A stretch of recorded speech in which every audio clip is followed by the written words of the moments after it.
بسم اللہ الرحمن الرحیم الحمد للہ رب العالمین والصلاة والسلام علی سیدنا محمد سید الاولین والآخرین وعلی آلہ واصحابہ اجمعین اما بعد قال النبی صلی اللہ علیہ وسلم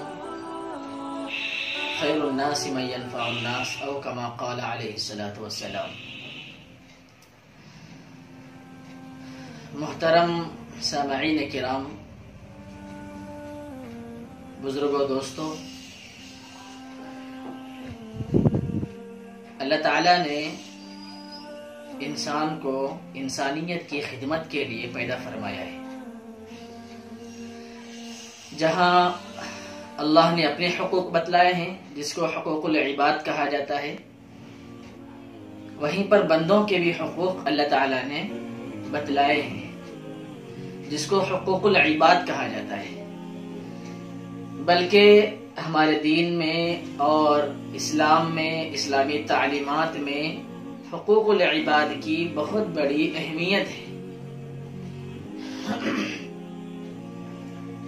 جیسے کہ ایک حدیث میں یہ بات بتلائی گئی کہ کل قیامت کے دن اللہ تعالی سب سے پہلے حقوق العباد سے متعلق فیصلہ فرمائیں گے۔ اتنی باریک بات بتلائی گئی ہے کہ یوں فرمایا گیا حدیث میں کہ کوئی بے سینگ والی بکری کو سینگ والی بکری مارتی ہے تو بھی اللہ تعالیٰ اس کا حق دلائیں گے۔ اتنی باریک بات ہے اور اتنی اہم بات ارشاد فرمائی گئی۔ ویسے تو بہت احادیث ہیں، احادیث کا ذخیرہ موجود ہے، لیکن خلاصے کے طور پہ یہ عرض کرنا ہے کہ اتنی اہمیت اس وجہ سے دی گئی ہے تاکہ معاشرہ پاک ہو، صاف ہو اور معاشرے کی اصلاح ہوتی رہے۔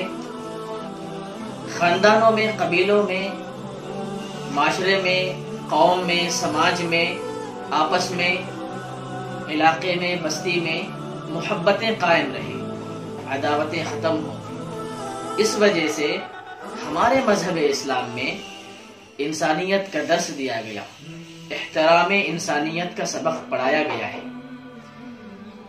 جیسے مسلمان ہونے کا مطلب یہ بتلایا گیا، المسلم من سلم المسلمون من لسانہ و یدہ۔ مسلمان تو وہ ہے کہ جس کے کسی بھی عضو سے، کسی بھی چیز سے دوسروں کو تکلیف نہ ہو۔ حقیقی مسلمان تو وہ ہے، نہ ہاتھ سے ہو، نہ پیر سے ہو، نہ کسی چیز سے دوسروں کو تکلیف ہو۔ اسلامی تعلیمات کا خلاصہ اور اسلامی تعلیمات کی باریک بینی یہ ہے کہ یوں فرمایا کہ راستہ چل رہے ہیں، تکلیف دہ چیز ہے راستے میں تو ہٹا دو، یہ بھی آپ کے لیے صدقے کی حیثیت رکھتا ہے۔ اتنا زور دیا گیا ہے، اتنی اہمیت بتلائی گئی ہے۔ وجہ اس کی یہ ہے کہ بندوں کے آپس کے معاملات درست رہے۔ اللہ کے نبی صلی اللہ علیہ وسلم نے یہ ارشاد فرمایا، الخلق عیال اللہ، پوری مخلوق اللہ کی کنبہ ہے، اللہ کا خاندان ہے، اللہ کا قبیلہ ہے۔ ایک دوسرے سے محبت کرنا، ایک دوسرے سے تعلق رکھنا، ایک دوسرے سے ہمدردی کرنا، ایک دوسرے سے خیر خواہی کا جذبہ رکھنا، آپسی تعاون اور تناصر کا احساس ہونا، فکر ہونا، یہ وہ چیزیں ہیں، یہ وہ اخلاق ہے، یہ وہ کردار ہے کہ جس کے ذریعے سے معاشرہ درست ہوتا ہے اور آپس میں محبتیں باقی رہتی ہیں۔ محبت والا معاشرہ جنم لیتا ہے۔ اور انسانیت کی خدمت کرنا، نبی کریم صلی اللہ علیہ وسلم نے ارشاد فرمایا، سید القوم خادمهم، قوم کا سردار وہ ہے حقیقی معنی میں جو قوم کا صحیح رہبر ہے، رہنما ہے، خدمت گزار ہے، کام کرنے والا ہے۔ اسی خدمت کے حوالے سے اور اسی خدمت کے جذبے سے ایک کمیٹی، ایک سوسائٹی قائم کی گئی ہے بانسوڑا منڈل کے اندر۔ ہیومینٹی ویلفیئر فاؤنڈیشن بنایا گیا ہے۔ نوجوان کام کر رہے ہیں، خدمت کر رہے ہیں، بے سہاروں کا سہارا بن رہے ہیں اور غریبوں، یتیموں اور فقیروں اور بیواؤں کے لیے کچھ مدد اور نصرت کے جذبے سے یہ لوگ کھڑے ہوئے ہیں۔ جس کی صدارت حافظ شکیل صاحب کے ذمے ہے. وہ خدمت انجام دے رہے ہیں، بھرپور فکر کر رہے ہیں اور کوشش کر رہے ہیں کہ جتنا ہو سکتا کہ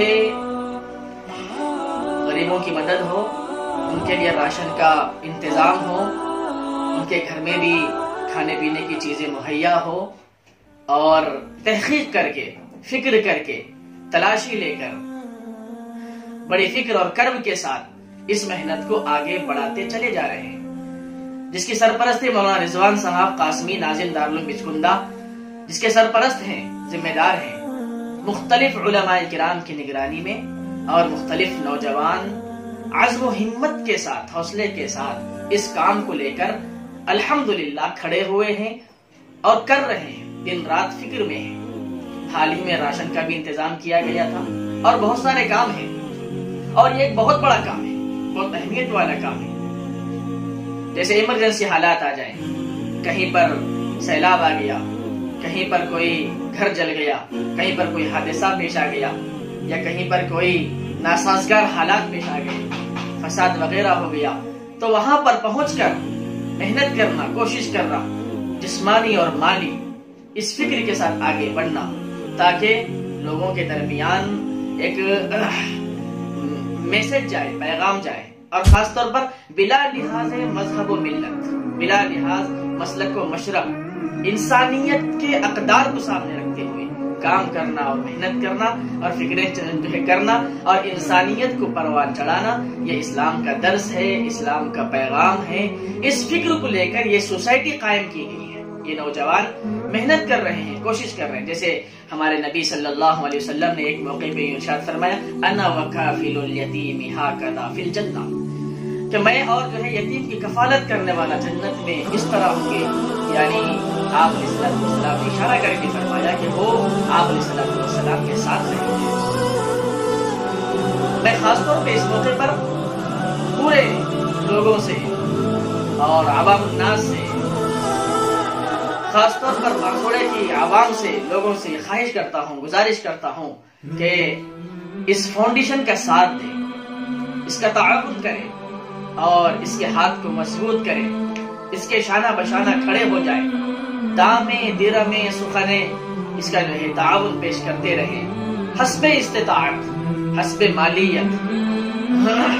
جیسے کہ نبی کریم صلی اللہ علیہ وسلم نے فرمایا، اگر تمہارے پاس مالی وسعت نہیں ہے، تم وقت نہیں دے سکتے، تمہارے پاس وقت نہیں ہے، بہت زیادہ کام ہے، کام کرنے ہیں، تو کچھ خیر کی بات کہہ دینا، بھلی بات کہہ دینا، دعاؤں سے نواز دینا، یہ بھی بہت بڑی نیکی ہے، صدقے کی حیثیت رکھتا ہے. لہذا گزارش ہے کہ ہم جو ہے اس کام کے لیے جو احباب کھڑے ہوئے ہیں ان کی ہمت افزائی کریں، ان کی حوصلہ افزائی کریں اور ان کا ساتھ دیں، اور ان کے لیے دعاؤں کا اہتمام بھی کرتے رہیں.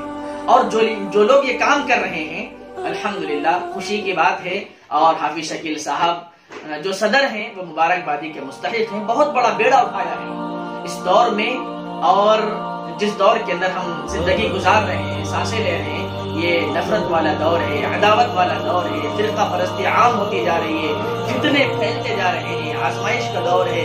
اس دور کے اندر یہ کام لے کر کھڑے ہونا جس سے انسانیت کا پیغام جائے، محبت کا پیغام جائے، اخوت کا پیغام جائے، کہ یہ بہت بڑا کام ہے جو یہ لوگ سر انجام دے رہے ہیں. ہم کو جو ہے اس کا معاون بننا چاہیے اور کوشش کرتے رہنا چاہیے. اور یہ بات بھی ہے کہ اللہ تعالیٰ ہمارے اسلام کو بے حد منظور فرمائے اور ذخیرِ آخرت بنائے، اور اللہ تعالیٰ غیبی مدد و نصرت فرماتے رہیں. اور اس کام کے سلسلے میں جو لوگ بھی اس کام کے سلسلے میں جڑے ہوئے محنت کر رہے ہیں، ان کی اللہ تعالیٰ گھر بار کی حفاظت فرمائے، ان کے لیے اللہ تعالیٰ مدد و نصرت فرمائے، اور اللہ تعالیٰ اس کار ہائے خیر کو بے حد قبول و منظور فرمائے. اور اللہ تعالیٰ سے دعا ہے کہ اللہ تعالیٰ ہمارے لیے اس کو بے حد قبول و منظور فرمائے. وآخر دعوانا الحمدللہ رب العالمین.